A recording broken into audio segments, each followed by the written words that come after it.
Amrit feeds ಅಂತ.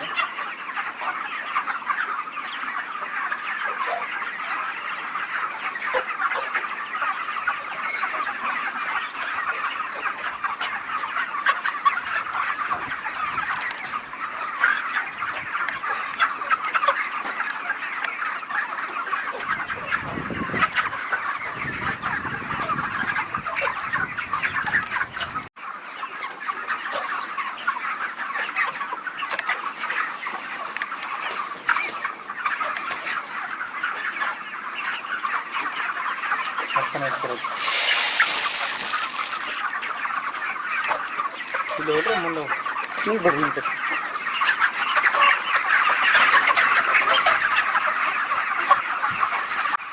ಸಾಕು ಬರ್ರಿ ಸಾಕು ಬರ್ರಿ.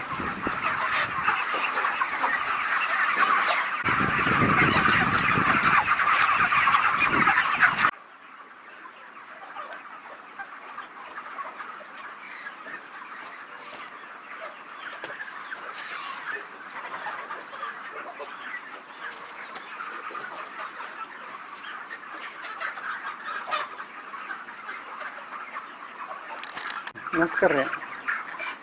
ನಮಸ್ಕಾರ ಸರ್. ಏನು ನಿಮ್ಮ ಹೆಸರು? ನಮ್ಮ ಹೆಸರು ಕಾನಪ್ಪ ಬಸವಾನಿ ಬೋರ್ಗಾವಿ ಅಂತ. ಹಾಂ ಸರ್. ಇದು ಒಟ್ಟು ಎಷ್ಟು ಅದಾವೆ ಕೋಳಿವು? 10,000 ಇವೆ ಸರ್. 10,000 ಇವೆಲ್ಲ ಬಾಯ್ಲರ್ ಕೋಳಿ ನೀವು? ಹಾಂ, ಎಲ್ಲ ಬಾಯ್ಲರ್ ಸರ್. ಈಗ ನಿಮ್ಗೆ ಹೆಂಗೆ ಇದು ಕಾಂಟ್ರಾಕ್ಟ್ ಫಾರ್ಮಿಂಗಾ? ಹಾಂ, ಕಾಂಟ್ರಾಕ್ಟ್ ಫಾರ್ಮ್. ಯಾರ ಜೊತೆಗೆ? ಅಮೃತ್ ಫೀಡ್ಸ್ ಅಂತ ಘಟಪ್ರಭಾದಲ್ಲಿ ಕಂಪ್ನಿ ಇದೆ ಸರ್. ಹಾಂ. ಅಲ್ಲಿಂದ ಚಿಕ್ಸು ಮತ್ತು ಫೀಡ್ಸ್ ಎಲ್ಲ ಅವರೇ ಕೊಡ್ತಾ ಇದ್ದಾರೆ ಸರ್. ನಾವು ಮೇಂಟೈನ್ ಮಾಡಿ ಅವ್ರಿಗೆ ಕೊಡ್ತೀವಿ ರೀ. ಬೇಸಿಕ್ ಎಲ್ಲ ಅವರ ಇದು ಮಾಡ್ತೀವಿ. ಎಷ್ಟು ಹಾಕಿ ಕೊಡ್ತಾರೆ ನಿಮಗೆ? ನಮಗೆ ಬೇಸಿಕ್ 5 ರೂಪಾಯಿ ಇದೆ ಸರ್. ಕಾಸ್ಟ್ ಅದು ಹೆಂಗೈತೆ ಹಂಗೆ ಹಾಕಿಕೊಡ್ತಾರೆ. ಹಾಕೊಡ್ತಾರೆ. ಒಟ್ಟು ಈಗ ಎಷ್ಟು ಕೋಳಿ ಅದಾವೆ ಅಂತೀರಿ ನೀವು ನಿಮ್ಮಲ್ಲಿ? 10,000 ಇವೆ ಸರ್. 10,000 ಕೋಳಿಗೆ ಎಷ್ಟು 45 ದಿವಸ ಬೆಳೆಸ್ಬೇಕು? 42ರಿಂದ 45 ದಿವಸ ಸರ ಲಾಸ್ಟ್. ಅಷ್ಟು ದಿನ ಬೆಳೆಸಿದ್ರೆ ಎಷ್ಟು ಉಳಿತೈತೆ ನಿಮಗೆ? ಮಿನಿಮಮ್ 90ಇಂದ 1 lakh ತನಕ. 1 ಲಕ್ಷ. ಅದಕ್ಕೆ ಎಷ್ಟು ಖರ್ಚು ಬರ್ತದೆ? ನಿಮ್ಗೆ ಎಷ್ಟು ಖರ್ಚು ಬರೋದು? ನಮಗೊಂದು 25ರಿಂದ 30,000 ರೂಪಾಯಿ ಖರ್ಚಾಗುತ್ತೆ ಸರ್. 25ರಿಂದ 30,000 ರೂಪಾಯಿ. ಸುಮಾರು 65ರಿಂದ 70,000 ರೂಪಾಯಿ ಉಳಿತೈತಿ. ಹಾಂ ಸರ್. ಏನೇನು ಕೆಲಸ ಇರ್ತದೆ? ಮುಂಜಾನೆ ಮತ್ತು ಸಾಯಂಕಾಲ ರ್ಯಾಪಿಂಗ್ ಹೊಡಿಬೇಕ್ರಿ ಸರ್. 2 ಟೈಮ್ ಫುಡ್ ಹಾಕ್ಬೇಕು. ಮುಂದೆ ನೀರು ಬಂಡೆ ಎಲ್ಲ ಕ್ಲೀನ್ ಇಟ್ಕೊಂಡು 2 ಟೈಮ್ ಕ್ಲೀನ್ ಮಾಡ್ಕೋಬೇಕು ಬಂಡೆ ನೀರನ್ನ. ಈ 10,000 ಇದಕ್ಕೆ ಎಷ್ಟು ಜನ ಲೇಬರ್ಸ್ ಬೇಕಾಗ್ತಾರೆ? ಮಿನಿಮಮ್ ಇಬ್ಬರು, ನಾವು 3 ಜನ ಲೇಬರ್ ಬೇಕಾಗ್ತಾರೆ ಸರ್. ನಾವು 2 ಮಂದಿ ಮಾಡ್ತೀವಿ. ಹೌದ್ರಾ? ಇದು ಬರ್ತದಲ್ಲಿ ಕೋಳಿ ಗೊಬ್ಬರ. ಇದನ್ನ ಯಾವಾಗ ತೆಗಿತೀರಿ? ಇದು ಕೋಳಿ ಎಲ್ಲ ಖಾಲಿ ಆದ್ಮೇಲೆ ತೆಗಿತೀವಿ ಸರ್. ಹೌದ್ರಾ? ಒಂದು ತೆಗೆದ್ರೆ ಎಷ್ಟು ಬರ್ತದೆ ಅದು ಗೊಬ್ಬರ ರೀ? ಟ್ರಾಲಿಯಿಂದ 2 ಗಲಿ ಟ್ರಾಲಿಯಲ್ಲಿ 5 ಡಬ್ಬಿ ಆಗ್ತದೆ ಸರ್. 4 ಗಲಿ ಟ್ರಾಲಿ ಆದ್ರೆ 3 ಡಬ್ಬಿ ಆಗ್ತದೆ. ಅದನ್ನು ಮಾರಾಟ ಮಾಡ್ತೀರಿ, ಹೊಲಕ್ಕೆ ಕಳಿಸ್ತೀರಿ? ಮಾರಾಟ ಮಾಡ್ತೀವಿ ರೀ, ತಮ್ಮ ಹೊಲಕ್ಕೆ ಹಾಕೋತೀವಿ ಸರ್.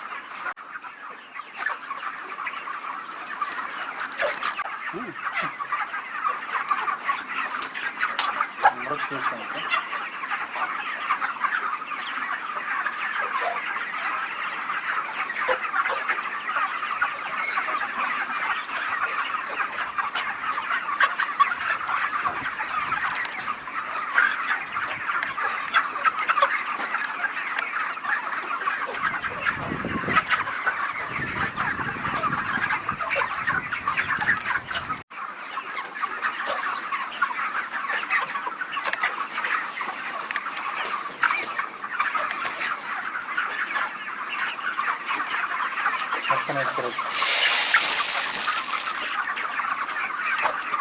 ಇಲ್ಲಿ ಹೋದ್ರೆ ಮುಂದೆ ನೀವು ಬರ್ರಿ ನಿಂತ